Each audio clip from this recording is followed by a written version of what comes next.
Good morning, student. Today I will going to discuss about operating system scheduling algorithm. So before that, what is process? So process means it's a process. It's a programming execution. It's a asynchronous activity. So what is process scheduler? The process scheduler schedule the different process to be assigned to the CPU based on the particular scheduling algorithm. Here, based on the user request, that operating system scheduling algorithm will be executed. So that is a process scheduling schedules. Okay. Now I will share the screens, the PPT.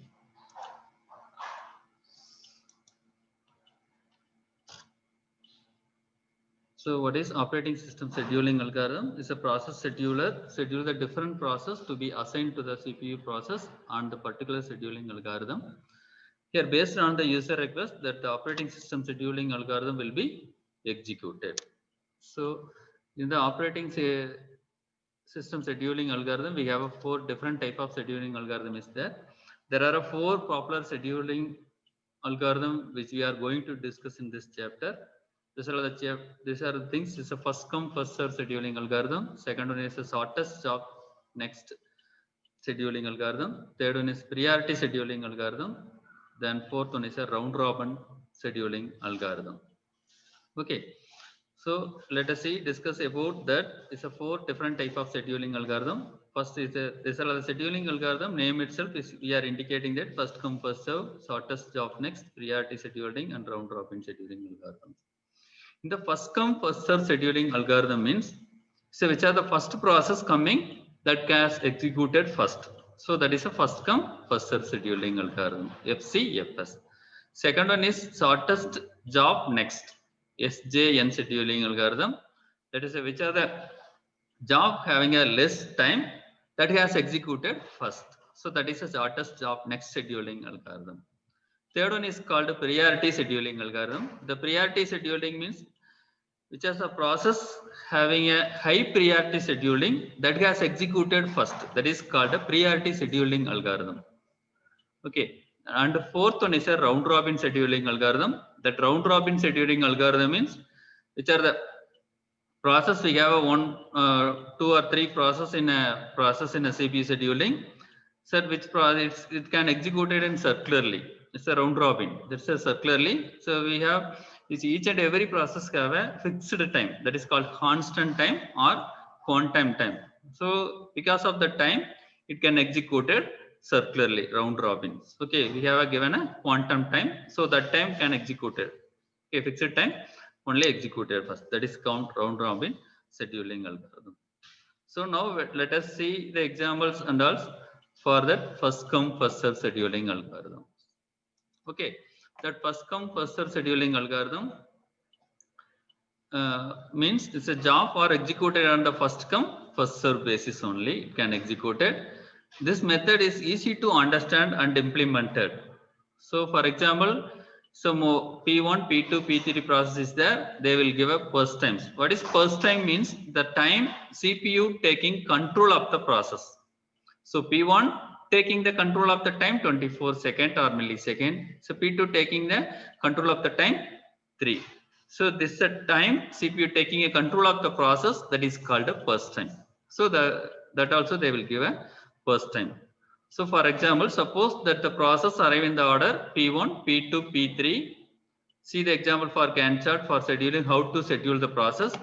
The first P1, it will take a 24 second for P1. Then P2 will take a 3 second.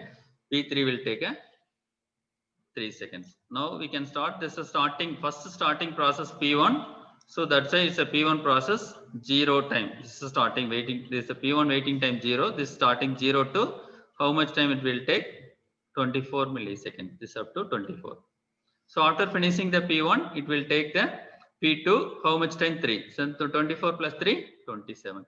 Then again, it can take P3, you can take as a here P3, this P3 taking as a 27 plus 3 equal to 30. So like that you can draw the chart, Gantt chart.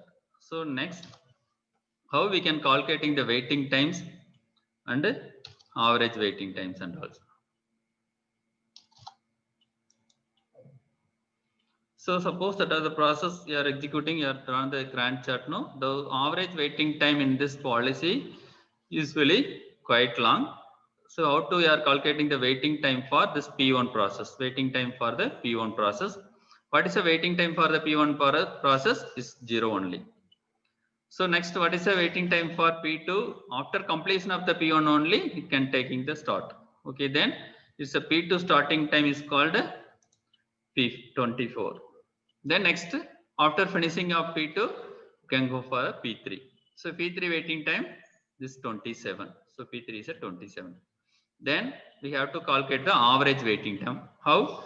So total is a waiting time, P1 waiting time plus P2 waiting time plus P3 waiting time divided by total number of process 3 divided by 3 equal to 70. Okay, clear. So now suppose it's a process P1, P2, P3 in order means no problem. If you are having the P1 first, P2, 3, then P3 is a third means you can go for that scheduling algorithm. How this? Suppose we can change the order of arriving job P2, P3, P1 means the Gantt chart we have to draw.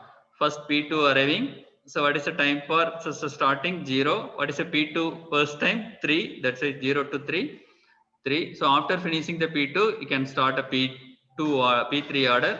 The P3, so what is the first time? 3. That's why 3 plus 3 equal to 6 for the P3 finishing time. Then it can start a P1 process. What is this time for first time? 24. That's 6 plus 24 equal to 30. Now we have to calculate the waiting time for P1, P2, P3. So P1 waiting time, this starting 6 only. So let's say P1 is a waiting time. After the P2, P2, finishing, P2, P3 finishing only, we can start for the P1 process. That is a finishing, this is a waiting time for P1 equal to 6. P2 waiting time, this is 0. P3 waiting time, so starting time is 3. That's why we have to calculate the average waiting time equal to 6 plus 0 plus 3 divided by how many number of process? 3 equal to 3. Okay, depending upon the order, it can change the average waiting times. This is a drawback for that first come first serve algorithm. This is the problem with the first come first serve algorithm. So it is a non-primitive algorithm. There is no choice for a CPU scheduling. Only P1 can execute it first, then it go for a P2 like that. There is no primitive. There is no choice for a CPU scheduling. So this is the problem. So next one is the improper proper scheduling. The P1, P2 process will get one answer. So if you are changing the order of P3, P2, P1 process will get answer another answer. That is a main problem for that. Okay. Are you clear now?